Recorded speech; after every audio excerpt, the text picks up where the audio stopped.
This video is sponsored by EA. The MySims Cozy Bundle was announced on the Nintendo Switch just over 2 months ago. And when it was first shown in the Direct, the internet went absolutely wild for it. And I was left feeling a little bit left out on the hype.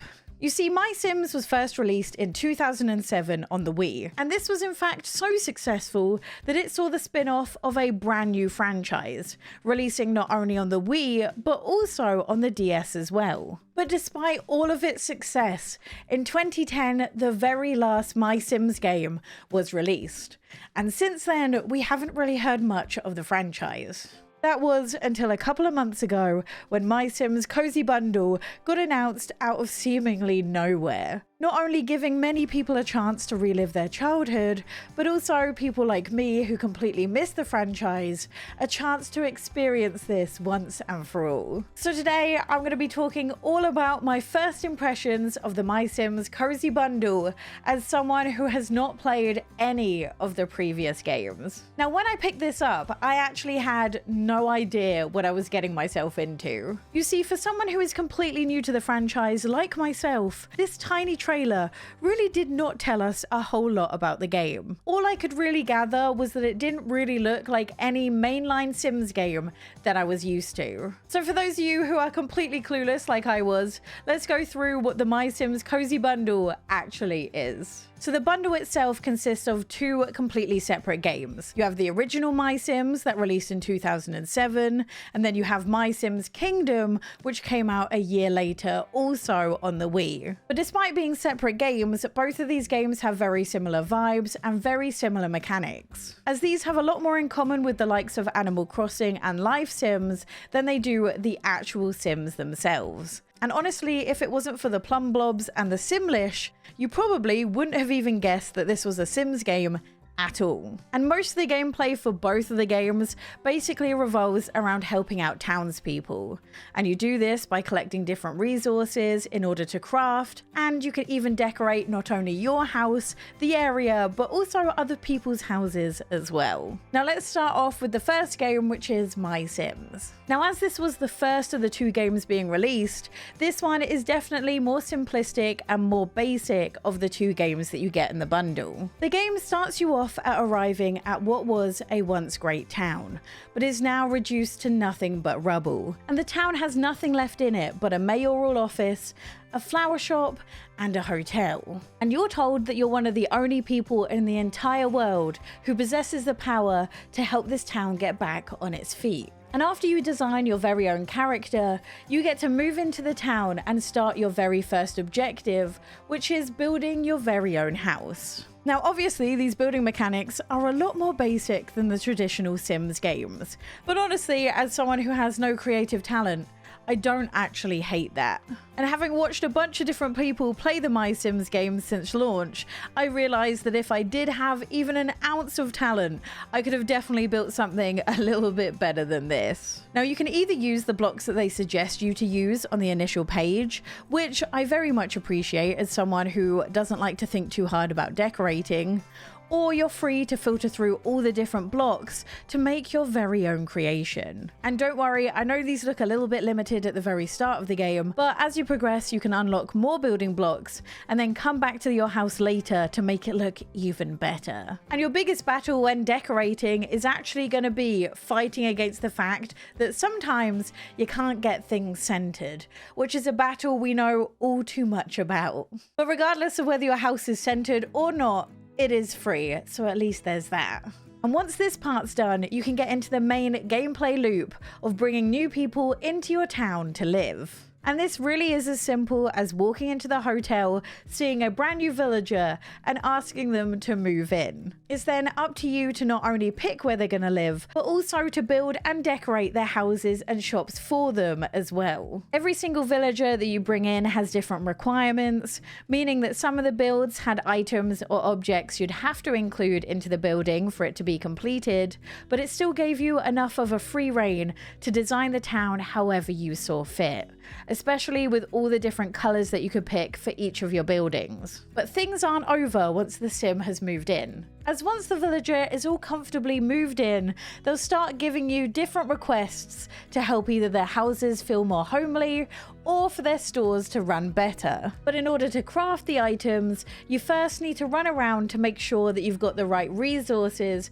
in order to make it. And you can get these from anything like digging, foraging, or even fishing. And once you've got them, it's then up to you to run off to your workshop and create each of the items by essentially dragging the right building blocks onto the spots. Now, to me, this is really the part where you can feel like this game used to be on the Wii. Because in order to build, you need to use the right stick to control a little cursor that you then use to drag and drop each of the items, which can admittedly be a little frustrating at times. But simply building an item is not enough for these Sims, because of course it isn't, as you then need to go ahead and decorate it using the items they asked you to collect. Now, this is the part I struggled with at first, as what you had to do didn't seem all that clear, especially when you're dealing with objects that don't have as many blocks as they're asking for decorations. And what I eventually figured out is sometimes with some of the items, you need to make up your own way of building it to involve more blocks so that you can color more pieces and meet their requirements. So take this sink as an example.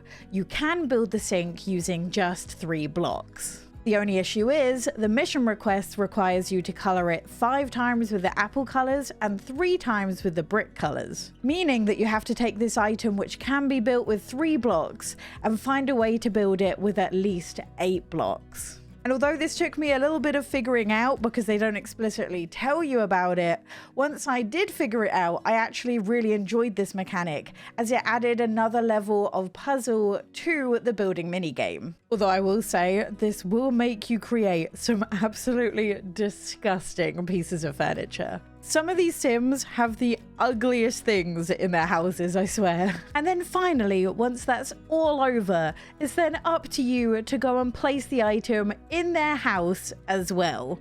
This is honestly such a premium service. And with each villager that you help and with each store you open, the town's rank will increase.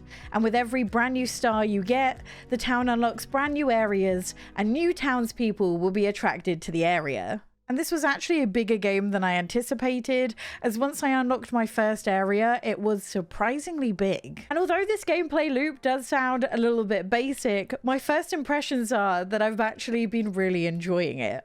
The houses that you design and the items you get to make are actually pretty varied, giving you some functional items to make, like for example the flower stands, but also sometimes giving you completely free reign. Because once you build and set up the museum, you actually get asked to put some things in there on display, and there's actually no blueprints for these items, so you can go in there and make whatever you want to.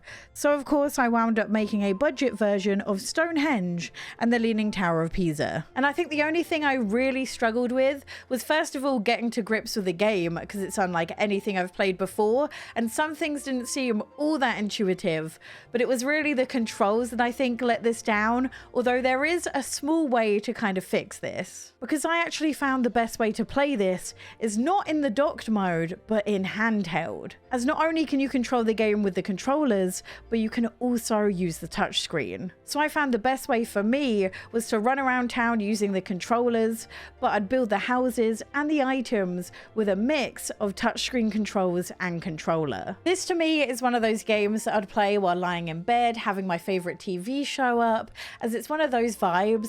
You don't really have to pay all that much attention to it, but it's also just a really easy game to play. I find a lot of comfort in games that are pretty repetitive, and although I don't have much of the nostalgia, I don't think I needed it to enjoy it. Now, although I really enjoyed the game and can definitely see myself coming back to it and playing more of it, the game I could not put down and the one I keep on going back to is actually MySims Kingdom. As this takes all the building blocks of the MySims game and adds on a story with so much character. And even though this was only released a year later than MySims, it has such a more modern feel and was a lot easier to play. Now, much like MySims, this starts you off by making your very own character, but this thrusts you into a medieval town that is in desperate need of some help. So the king of the realm decides to hold a competition to see who will yield the power to help rebuild the kingdom. And honestly, the beginning of this game sets the tone for your entire experience. Hey, pig herder, you done herding those pigs yet? Oh, someone told me I was going to get bullied at the start of this. Oh, hi, Princess Butter. Princess Butter. Oh, hello, peasants. And after being convinced to take on the trials held by a legendary wizard, the court wizard, the great and wise Marlin, will accompany you to the training grounds. Marlin, are you there? I swear if this is like Merlin, I will lose my mind. Oh, for crying out loud. And after doing 3 small trials, which is more or less just the game's tutorial, you walk out of it the victor. Because let's be real, you're the only person who actually did anything in this part of the game. And thus, you are named what they call a Wandalier of the Kingdom. And this is someone who's able to yield the power to rebuild items and buildings. So of course this sees you set out throughout the realm to help people by building and crafting, with the mechanics being pretty similar to that of MySims. Only in MySims Kingdom, you're not so restricted on where you can build, as basically your player is able to run all around and you can build wherever you want to. This still, however, uses the same cursor system, so once again I found this better in handheld than I did in docked mode. The only real difference is this introduces some moving parts as well, which has been a lot of fun to play with. To me, this game just feels a whole lot more fleshed out than MySims. And although the mechanics are largely the same, with you going out and collecting resources, and then either making a building or crafting in order to help the villager out, the real difference I found between the two of them, and the thing that makes this game feel a whole lot better, is the fact that I never really found myself clueless as to what to do next. And I think that's just a result of MySims Kingdom having more of a story, so it can always nudge you in a direction, rather than MySims, which is kind of just leaving you to figure out and stumble upon who needs your help. And I love that in this will see you go to different islands. Each of them have their own theme as to what's on there and what their issues are, and trying to help them out.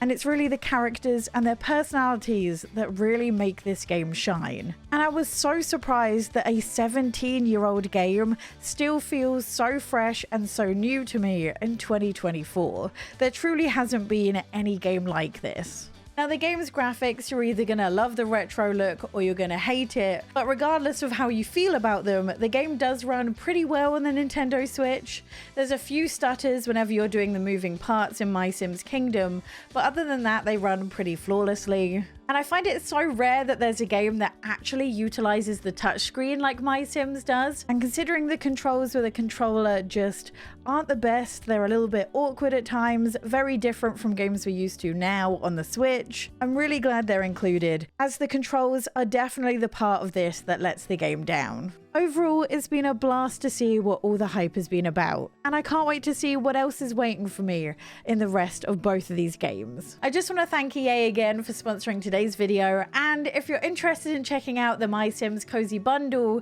you can use the link in the description down below. And if you want to see more gameplay of MySims, you can click this video here.